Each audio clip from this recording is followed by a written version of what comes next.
Halo semuanya, kembali lagi di Berisi Bincang Sistem Informasi Asyik.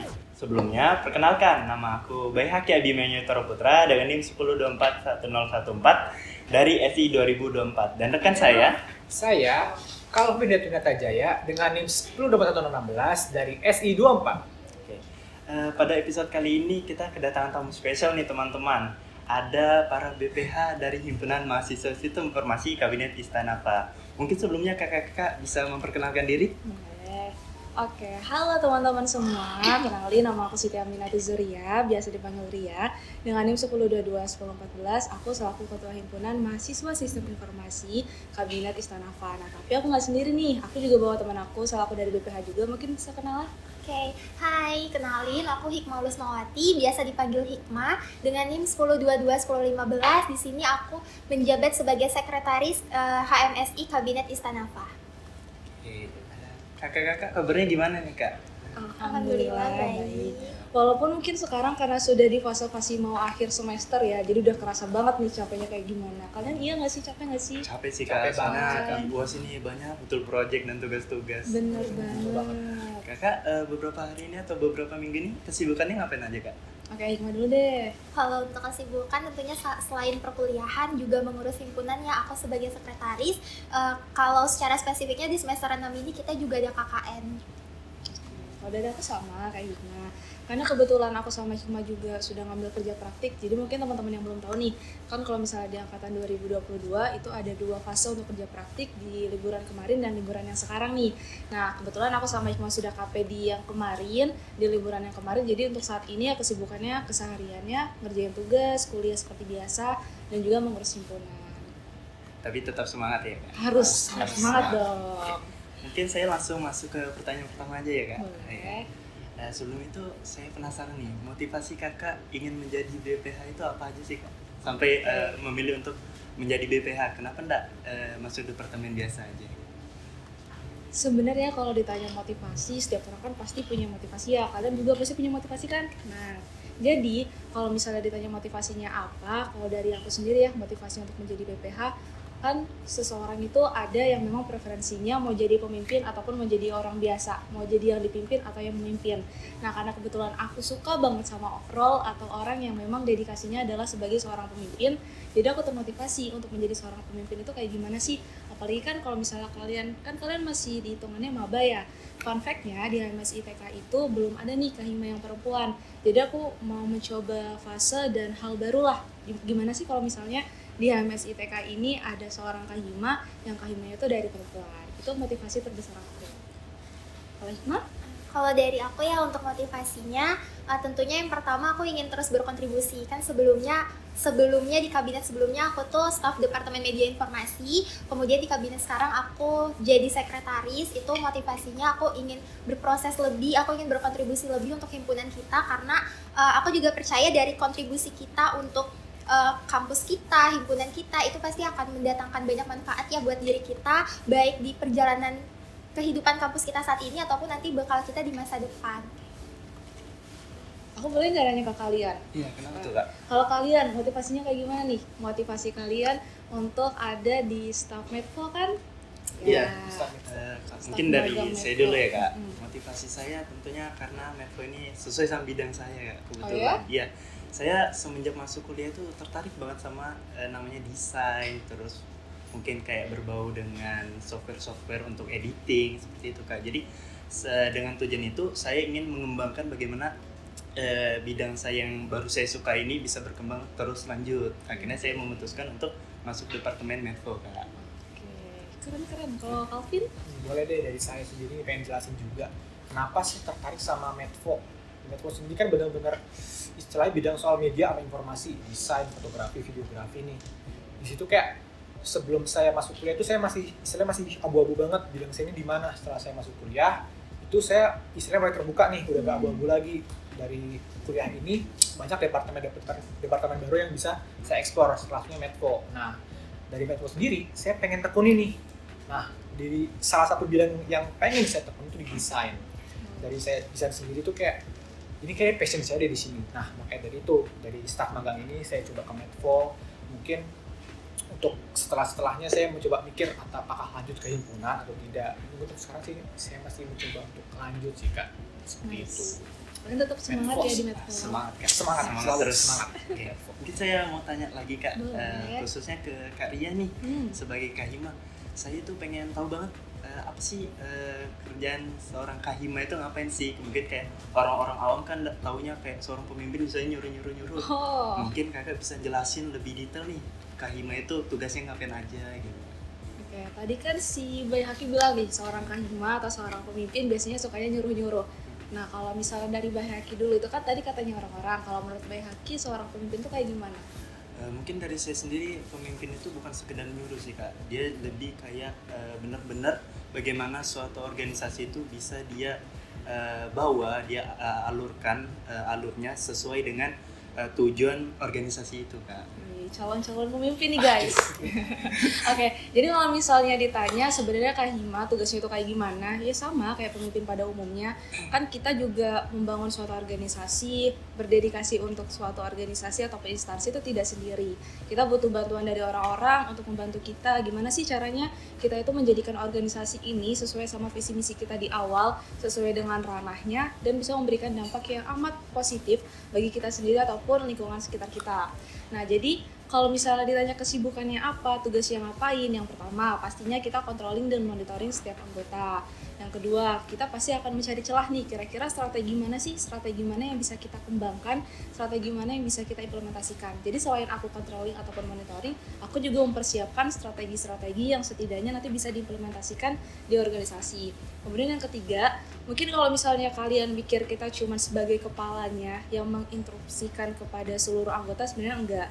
Aku juga punya tupoksi sendiri, aku juga punya tugas, aku juga punya proker agenda yang memang aku penanggung jawabnya. Contohnya kayak rapat kerja.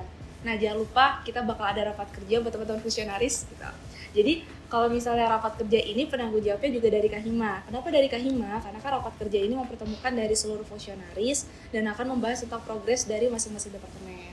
Gitu. Jadi kalau misalnya secara garis besar kesimpulannya itu tugas dari seorang Kahima apa? Yang pertama sudah pasti memimpin, yang kedua sudah pasti menyiapkan strategi, dan yang ketiga itu sebagai penanggung jawab dari setiap proker ataupun agenda yang bisa dilaksanakan oleh seorang Kahima.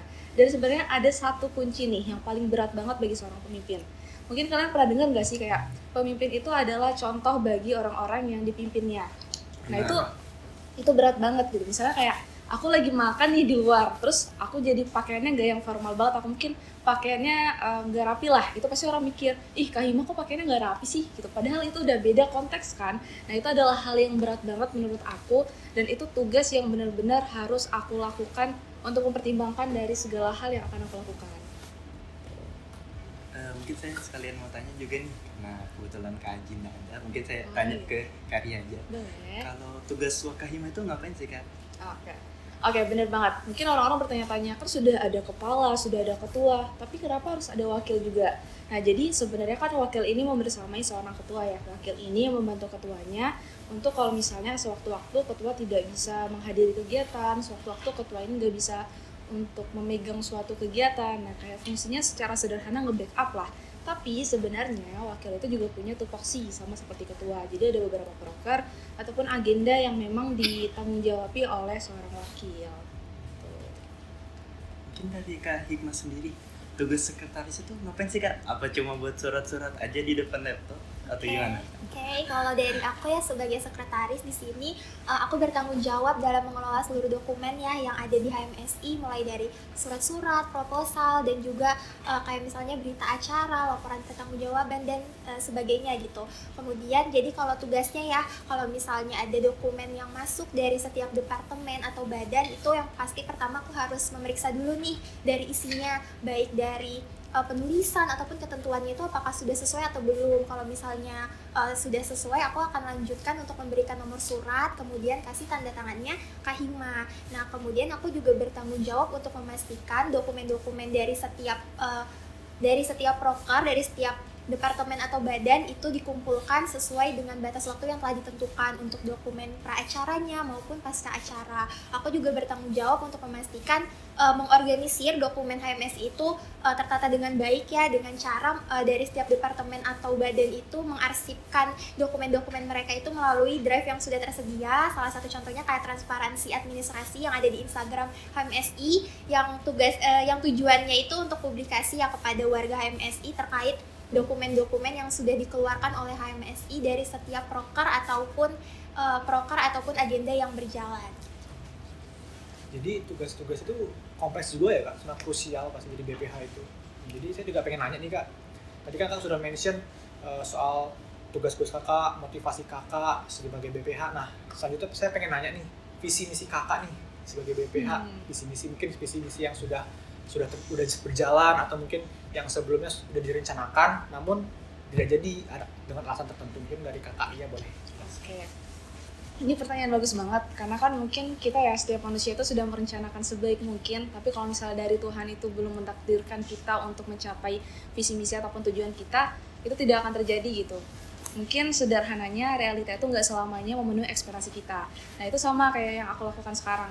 Aku sebagai seorang pemimpin, aku punya visi misi yang ingin aku terapkan di organisasi di HMSI. Cuman pastinya ada beberapa yang memang dia itu bukan tidak tercapai, belum tercapai sepenuhnya. Misalnya aku itu ingin untuk di HMSI benar-benar menciptakan iklim yang berprestasi untuk mahasiswanya. Mungkin memang ada nih sudah mahasiswanya beberapa berprestasi, udah ikut lomba-lomba, ikut kegiatan yang emang benar-benar membantu pola pikir yang mereka lebih meningkat. Tapi itu tidak sesuai dengan ekspektasi awalku yang mungkin 100% sekarang baru tercapai beberapa persen. Nah, dan ada sih satu program unggulan yang memang ingin aku realisasikan, yaitu mahasiswa berprestasi atau MAPRES. Kalian pernah dengar nggak tentang MAPRES? Pernah sih Kak, apa itu? MAPRES itu istilah dari mahasiswa berprestasi. Jadi teman-teman kalau misalnya di universitas lain itu memang ada predikat untuk mahasiswa berprestasi di lingkup universitas. Nah sedangkan di ITK itu kan dulu itu sempat ada 2 tahun terakhir tuh kayaknya sudah tidak ada lagi sampai sekarang.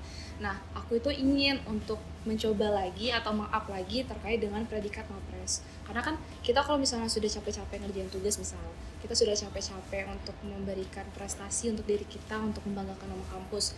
Orang itu pasti pengen gak sih dapat feedback yang sesuai dengan jerih payahnya. Orang kan pasti pengen banget buat diapresiasi. Nah menurutku dengan adanya predikat mahasiswa berprestasi ini bisa memberikan salah satu apresiasi dari seluruh hal yang sudah dilakukan oleh si mahasiswa tersebut. Nah sebenarnya MAPRES ini mau aku aplikasikan di SI. Jadi lingkupnya bukan universitas, tapi MAPRES SI ITK.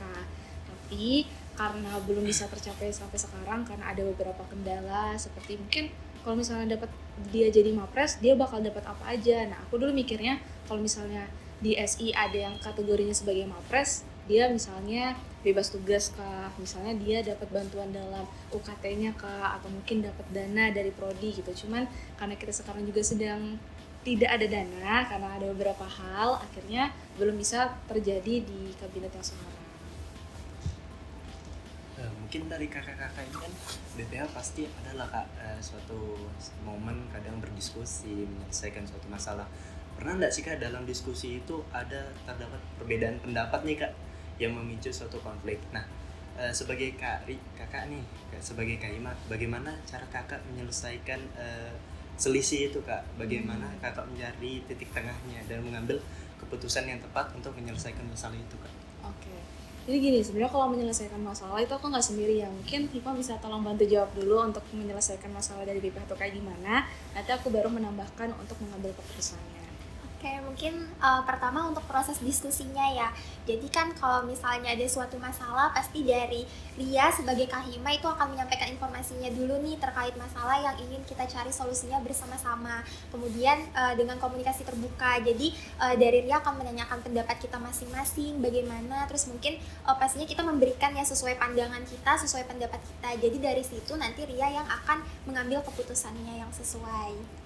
Terus kalau ngambil, tadi kan sudah dijelasin sama Hikmah nih untuk menyelesaikan masalah itu kayak gimana. Nah untuk ngambil keputusan itu seperti apa Kak? Nah mungkin kita pernah ada di fase bingung mau ngambil keputusan yang benar itu yang seperti apa sih gitu. Kalau misalnya kita hanya memberikan predikat keputusan yang benar adalah seperti ini, itu bakalan susah ketika kita mengambil keputusan. Jadi yang paling penting adalah berani dulu aja, berani ngambil keputusan ketika kamu menganggap bahwa itu adalah keputusan yang memang baik gitu. Nah selebihnya kalau misalnya nanti memang ada dampak dari keputusan yang diambil, ya udah nanti kita selesaikan bareng-bareng gitu. Jadi untuk ambil keputusannya itu tadi, lihat dulu solusinya kayak gimana, selesaikan dulu masalahnya, kita ambil jalan tengahnya yang setidaknya dia itu tidak merugikan satu atau dua pihak. Jadi benar-benar rata lah, mereka tuh dapat benefit yang sama, mereka tuh benar-benar mendapatkan kedamaian yang sama dari keputusan yang diambil. Terus nih Kak, misal kalau mungkin ada lah beberapa momen kita ini kan namanya juga manusia, pasti ada rasa capeknya nih Kak. Oh ya. Sangat capek, mungkin lelah dengan kejadian ini itu. Si motivasi Kakak itu biar nggak nyerah dan tidak mengabaikan begitu saja tugas Kakak dan tetap bisa terus nih bertanggung jawab sesuai dengan tempat Kakak bertanggung jawab itu. Oke. Kalian sekarang, aku mau nanya dulu nih ke kalian, soalnya topiknya asik nih. Kan kalian sekarang juga sudah di semester 2 ya. Udah mulai ngerasain gak sih kayak terombang-ambing sama beberapa atau mungkin banyak tugas dan proyek. Nah, tapi kalian faktanya masih di sini nih bareng aku sama Hikmah, masih kita berbincang-bincang, belum ada titik kalian resign kalau kata menyerahnya. Aku mau tahu dulu, kalian sampai di titik ini kayak kalian belum ada ngeprint surat resign kan? Belum. Nah, itu sampai di titik saat ini apa yang memotivasi kalian? Mungkin dari Calvin ya. Mungkin dari saya dulu deh. Oke. Motivasi saya pasti sebelum saya masuk kuliah saya udah punya tujuan. Kayak nggak mungkin saya masuk kuliah tanpa tujuan, itu kan nggak mungkin. Pertama saya masuk kuliah tujuannya satu, ambil gelar sarjana, itu paling utama, saya pengen kuliah. Lalu kedua, saya cari pengalaman sebanyak mungkin dari awal masuk kuliah, dari awal saya spinetang, dari awal saya sampai semester 1, semester 2, sampai sekarang saya masih staf magang. Saya masih pegang teguh motivasi saya untuk kuliah, cari pengalaman baru, cari pelajaran yang banyak sampai saya punya gelar sarjana. Nah, jadi setiap saya capek pasti ada, saya merasa capek, ngeluh di rumah, di kamar, saya ngeluh pasti ada. Tapi saya tetap mikir motivasi saya awal masuk kuliah itu apa. Jadi nyerah tuh jangan, tetap semangat, tetap fokus sama apa yang kita tuju di awal. Jadi motivasi saya seperti itu. Dari Abi bisa masih mungkin rasa saya tidak jauh beda nih Kak. Saya motivasinya juga mengejar gelar sarjana. Tapi tidak hanya itu, karena saya melihat nih lingkup keluarga saya, di mana saya kan kebetulan anak tunggal nih Kak, sendiri. Nah, pasti kan harapan-harapan itu banyak di saya. Pokoknya sumber utamanya itu di saya. Jadi saya semacam punya tanggung jawab nih untuk membahagiakan entah keluarga saya, teman-teman sekeliling saya, mungkin orang-orang yang saya sayangi. Nah, selain itu juga saya punya motivasi untuk merubah diri saya Kak. Karena dulu di masa SD, SMP, SMK saya itu anaknya cenderung lebih tertutup, lebih introvert. Karena melihat diri saya yang menurut saya itu kurang nih, kayaknya nggak bisa seperti ini terus. Akhirnya di masa kuliah ini saya melihat saya harus berubah, saya harus bisa nih lebih kuat lah. Terus kalau tiba-tiba nemu nih titik menyerah, saya ingat lagi masa-masa sebelumnya saya kuat loh, saya bisa sampai berada di titik ini. Jadi saya nggak boleh menyerah begitu aja kan. Itu sih Kak. Nah, sebenarnya aku ambil benang merahnya antara jawaban dari Haki dan juga Calvin. Kan kalian bilang ya kalau misalnya kuliah ini salah satunya tujuannya adalah ingin mengambil atau mencapai gelar sarjana. Sama kayak aku dan Hikmah serta BPH yang lain. Kita di organisasi ini walaupun kita ngerasa capek, walaupun kita ngerasa kayak udahlah mungkin kayaknya kita mundur aja deh dari BPH, tapi kita mikir kita punya tujuan untuk mendapatkan gelar sebagai BPH yang berdedikasi untuk anggota-anggotanya. Kita ingin mendapatkan tujuan kita ini HMSI bisa lebih baik di kabinet Istanafa gitu. Nah, kalau misalnya kita tiba-tiba menyerah di tengah jalan, berarti tujuan awal kita tidak terjadi sesuai dengan harapan kita di awal. Nah, jadi kalau misalnya udah ngerasa capek, itu sering banget loh aku, Hikmah, ataupun teman-teman BPH, teman-teman kadep juga, atau mungkin fungsionaris juga ngerasa capek. Ih capek ya, udah ngerjain tugas banyak, bla bla bla bla bla bla, jadi belum bisa hadirin proker, agenda dan lain-lain. Itu wajar banget, capek itu wajar. Tapi jangan jadikan capek ini sebagai hambatan kita untuk berkembang. Tuh, nah ini yang aku lakukan sekarang. Jadi kalau misalnya aku capek, ya nggak apa-apa, aku sakit nggak apa-apa. Tapi itu bukan berarti kendala atau hambatan aku untuk berhenti. Aku dikasih capek, aku dikasih sakit biar aku tuh bisa belajar untuk mengatur kira-kira beberapa persen sih kekuatan yang bisa aku berikan untuk kegiatanku, berapa persen sih waktu yang bisa aku berikan untuk kegiatanku gitu. Jadi menurutku kalau misalnya kita dikasih capek ataupun sakit, itu masih kita lakukan sebagai evaluasi gimana caranya kita untuk memperbaiki diri. Pasti capek ada, cuman kita tetap harus semangat. Capek boleh, nyerah jangan ya. Nice. Mungkin ada pertanyaan satu lagi nih Kak. Hmm. Tadi Kakak sudah menyebut suka sebagai BPH, keluh kesahnya. Habis itu saya juga pengen nanya nih, pelajaran berharga nih selama kakak-kakak jadi BPH, suka duka seperti apa? Mungkin kakak boleh cerita dari Kak Hikmah mungkin. Oke, mungkin kalau dari aku dulu ya untuk pelajaran berharga yang aku dapetin ya sebagai BPH ya. Mungkin kalau pertama secara umumnya aku tuh jadi lebih bisa mengenal diri aku lagi, karena dengan aku jadi BPH ini kan aku jadi lebih tahu lagi ya kemampuanku itu semana sih dalam hal misal kayak bekerja dalam tim, terus kayak memimpin ataupun soft skill lainnya dan juga hard skill lainnya kayak gitu. Terus jadinya hal tersebut itu bisa menjadikan motivasi untuk aku bisa memperbaiki hal tersebut ke depannya, untuk bisa aku meningkatkan diri aku lagi.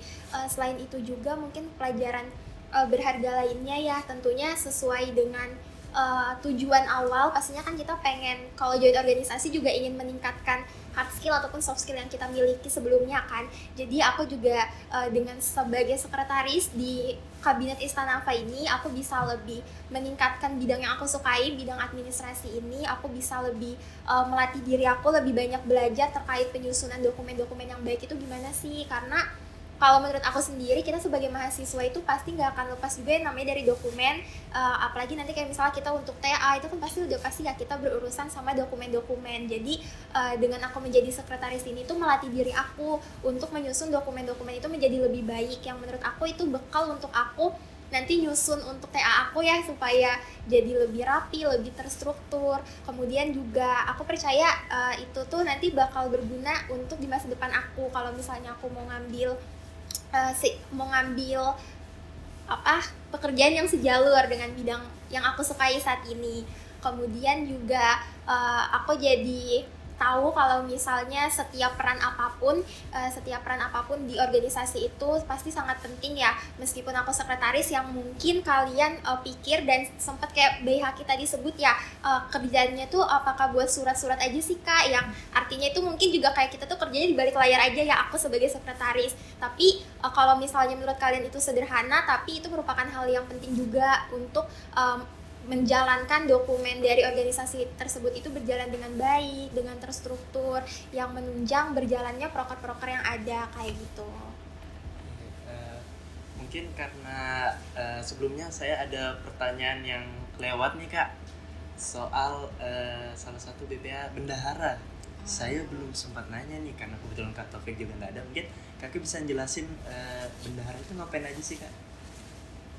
Oke, kalau bendahara itu, kalau aku kan sebagai sekretaris itu kan yang mengurus segala dokumen ya, yang mengelola dokumen-dokumen. Kalau dari bendahara itu pastinya yang mengurus keuangan dari himpunan supaya dia bisa berjalan sesuai dengan anggaran yang udah ada, supaya dananya itu digunakan dengan efisien dan efektif. Kemudian juga dari bendahara membuat transparansi juga ya terkait keuangannya, yang kalau aku kan tadi transparansi administrasi. Kalau misalnya bendahara keuangan untuk warga juga tahu nih dana-dana dari yang masuk ke himpunan itu keluarnya tuh gimana, untuk proker apa aja, agenda apa, digunakannya berapa. Jadi bisa lebih transparan untuk warga.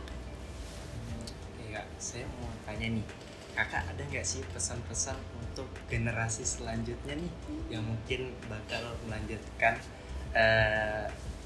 jabatan Kakak terus kembali mengurus HMSI? Ada nggak sih pesan atau motivasi biar kedepannya generasi selanjutnya ini bisa terus mengembangkan HMSI lebih baik lagi? Mungkin pesan-pesan untuk teman-teman selanjutnya ya. Nggak kerasa ya sebenarnya dulu waktu aku di awal juga aku mikirnya kayaknya bakal lama deh, kayaknya bakal capek banget, kayaknya bakal membutuhkan waktu yang nggak cuma sebentar gitu. Tapi alhamdulillahnya, ini alhamdulillah juga sih sebenarnya, karena sebentar lagi kita bakalan berakhir di kabinet yang sekarang dan akan dilanjutkan oleh generasi-generasi selanjutnya. Pesan kami buat teman-teman yang ada di kepengurusan selanjutnya, semoga kalian bisa lebih berdedikasi lagi, lebih baik lagi dari yang sekarang. Karena ini menurut penilaianku pribadi, kalian tuh adalah orang-orang hebat di SI, itu banyak banget orang-orang hebat, dan salah satunya adalah kalian yang akan menjadi generasi selanjutnya. Aku tahu pasti kalian memiliki komitmen yang tinggi, kalian memiliki beberapa kompetensi yang mungkin bisa diimplementasikan di kabinet yang selanjutnya. Jadi pesan aku mungkin tetap dijaga aja semangatnya untuk kalian semua, mau dimanapun kalian berada, tetap bawa nama HMSI di dada kalian, dan tetap renungkan kalau misalnya HMSI itu adalah rumah kalian yang kedua gitu. Jadi jangan sampai dilupakan kalau misalnya HMSI itu sudah ngebantu kalian sejauh ini, coba untuk kita sama-sama merenungkan diri gimana caranya agar HMS ini bisa lebih baik lagi untuk kedepannya. Dari Hikmah? Kalau dari aku sudah kurang lebih ya sama Ria, yang pada intinya untuk penerus selanjutnya untuk fungsionaris, BPH dan segala departemen untuk selanjutnya itu bisa membangun HMSI menjadi lebih baik lagi, memaksimalkan apa yang sudah berjalan sebelumnya. Kemudian juga mungkin untuk pesannya bisa belajar dari evaluasi yang ada dari kabinet sebelumnya, bisa belajar dari apa yang perlu diperbaiki, apa yang perlu dilengkapi dari kabinet sebelumnya supaya di kabinet selanjutnya nanti bisa lebih baik lagi. Oke, mungkin saya ada satu pertanyaan terakhir nih Kak. Mungkin terkait permasalahan yang sedang kita hadapi nih di ITK, yaitu efisiensi. Sebenarnya tadi tuh mau nggak aku sebut ya, tapi ternyata aku sebut juga. Iya. Oke. Kebetulan efisiensi ini dampaknya ke himpunan ini apa aja sih Kak? Apakah sangat buruk sampai menyebabkan suatu hal atau bagaimana Kak? Apakah ada solusinya? Oke. Ini menarik banget. Ini sebenarnya juga ya walaupun aku tidak mau menyebut, itu adalah pertanyaan yang benar-benar selama ini selalu aku pikirkan.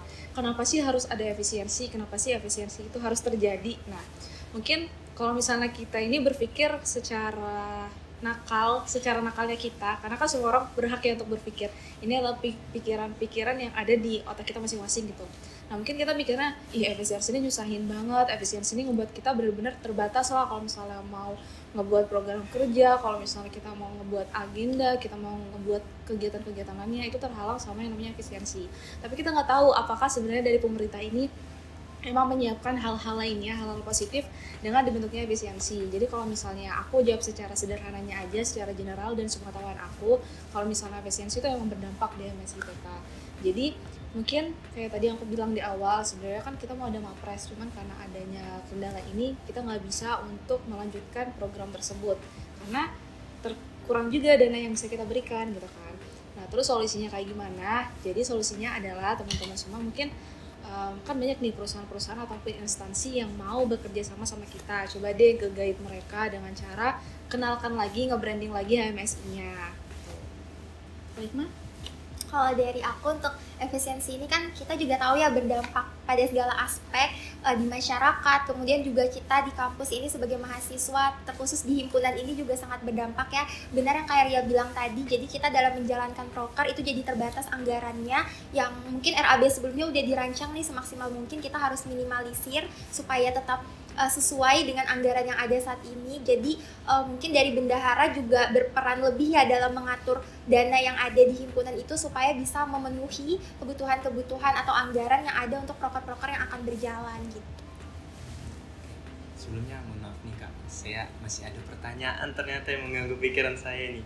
Saya mau tanya lagi, bagaimana sih menurut Kakak kinerja departemen di HMSI ini Kak? Apakah sudah baik atau ada kendalanya Kak? Kalau dari sepenglihatan kalian, HMSI IPK terus dari departemen-departemen ini sudah baik atau belum? Kalau dari saya mungkin karena belum banyak terjun ke dalam HMSI-nya kan Kak, baru masuk. Jadi dari saya mungkin masih baik-baik saja Kak. Jadi belum secara penuh tahu gitu Kak. Mungkin dari Kakak? Kalau misalnya ditanya apakah dari departemen-departemen ini sudah bekerja sama dengan baik, apakah hubungannya itu sudah tertata sesuai dengan realita yang kalian lihat. Nah jadi sebenarnya kalau misalnya dari departemen-departemen ini sudah sangat amat baik banget gitu ya. Jadi kalau mungkin kalian fokus di departemennya kalian itu nggak masalah karena setiap manusia itu punya fokusannya masing-masing. Tapi kalau misalnya kalian membuka misalnya mata kalian awalnya ranahnya cuma satu sisi doang. Coba untuk buka mata kalian untuk melihat dari beberapa sisi biar kalian tahu nih kalau misalnya kinerja ataupun hubungan dari masing-masing antar departemen itu memiliki hubungan yang sangat amat baik. Jadi kalau misalnya departemen Medfo nih sekarang ada proker, nah nanti pasti kita akan meminta dari departemen yang lain untuk bisa ngebantu Medfo gitu. Jadi kalau misalnya kita kan manusia hidupnya bersosialisasi ya, nggak bisa sendiri. Sama kayak departemen kalau misalnya dia berdiri sendiri nggak bakalan terbentuk yang namanya kabinet. Karena kan fokusnya cuma satu doang. Nah, terbentuknya kabinet, terbentuknya organisasi, terbentuknya suatu instansi itu karena pasti di dalamnya ada divisi ataupun departemen beberapa gitu, bukan cuma satu. Nah, itu. Jadi untuk saat ini alhamdulillah makasih juga buat teman-teman Kadep yang sudah sangat amat baik dalam menjalankan tugasnya dan sudah mengatur anggota-anggotanya. Mungkin dari Calvin ada pertanyaan kan? Boleh mungkin dari saya sendiri nih pertanyaannya dari Kak Aryan, Kak Hikmah. Satu deh terakhir, pesan dan pesan kakak untuk HMSI untuk sekarang seperti apa, lalu untuk HMSI ke depannya pengennya kayak bagaimana, atau mungkin dari kakak lihat sebelumnya pernah mention harapan kakak, visi misi kakak yang sebelumnya apa tadi, sudah berprestasi, iya. mungkin itu kakak bisa. Gimana deh? Kalau dari aku untuk saat ini ya mungkin kayak sebelumnya yang Ria sudah jelaskan dari kinerja fungsionaris yang ada di HMSI ataupun HMSI ya, secara satu kesatuan itu sudah berjalan sangat amat baik, tapi pastinya mungkin masih ada beberapa hal yang perlu kita tingkatkan ya, yang mungkin bisa ditingkatkan di kabinet selanjutnya lagi. Kalau misalnya kalian berpikir karena kita kan di HMSI ada banyak departemen ya, bukan berarti kita berjalan sendiri-sendiri, sama seperti yang udah di-mention Ria sebelumnya, kita HMSI ini satu kesatuan, jadi kita harus tetap berjalan bersama-sama supaya kita bisa sama-sama mencapai tujuan yang ada. Sehingga harapannya kalau dari aku untuk HMSI selanjutnya itu semoga HMSI bisa terus menjadi organisasi yang bermanfaat untuk kita semua, baik untuk seluruh warga HMS, untuk seluruh warga sistem informasi, kemudian fungsionaris, bahkan dosen dari SI merasakan kebermanfaatan dari organisasi HMSI ini. Kemudian juga semoga HMSI itu eksistensinya ya bisa lebih dikenal lagi untuk eksternal, entah itu dari himpunan luar kita atau mungkin di universitas atau institut lainnya, dan juga bahkan perusahaan-perusahaan ya. Dan pastinya semoga HMSI bisa lebih baik lagi, kedepannya bisa lebih sukses. Ya, mungkin aku udah lengkap banget sih yang dijawab sama Hikmah, tapi aku mau menambah sedikit aja. Jadi untuk yang sekarang dulu, kan HMSI Istanova ini sudah nggak lama lagi ya. Ih, kalian sedih nggak sih? Kalian baru bergabung kan? Baru ngerasa banget ini. Nggak apa-apa. Nanti kalian berdedikasi lagi di kabinet yang selanjutnya. Jadi untuk teman-teman HMSI yang sekarang menjadi pengurus di kabinet yang sekarang, dijaga lagi ya semangatnya, tetap dijaga terus. Kita memanfaatkan sisa-sisa waktu yang bisa kita lakukan sekarang ini. Jadi kalau misalnya dengan waktu beberapa bulan ini, atau mungkin nggak sampai bulan ya, beberapa hari lagi, kalian tetap harus bisa memberikan cinta kalian di HMSI ITK di kabinet Istanova. Dan mungkin aku juga mewakili dari teman-teman Istanova yang lain, mau minta maaf juga ke seluruh warga SI kalau misalnya memang dari kami di kabinet Istanova belum memberikan realita yang sesuai dengan ekspektasinya dari teman-teman SI. Kemudian buat teman-teman kepengurusan yang selanjutnya, semoga kalian bisa lebih baik lagi dari yang sekarang. Kalau misalnya ada kakak-kakak kalian yang belum membantu kalian, tolong dimaafkan dan bisa buat tanya lagi biar kita bisa belajar bareng-bareng. Oke, mungkin dari kalian masih ada pertanyaan? Jadi saya semua cukup. Oh, cukup ya. Mungkin dari saya juga cukup ya teman-teman. Sebelumnya terima kasih ya Kak sudah menyempatkan waktunya untuk hadir kali ini. Untuk teman-teman mungkin sudah mendapatkan informasi-informasi penting nih terkait BPH, himpunan dan departemen bagaimana kinerjanya, bagaimana menyelesaikan suatu masalah dan lainnya. Oke. Mungkin dari itu saya selaku host Bayi Haki Abimanyu Putra dan teman saya Kau punya Jaya. mungkin sekian dari episode kali ini Berisik. See you in the next video. Dadah.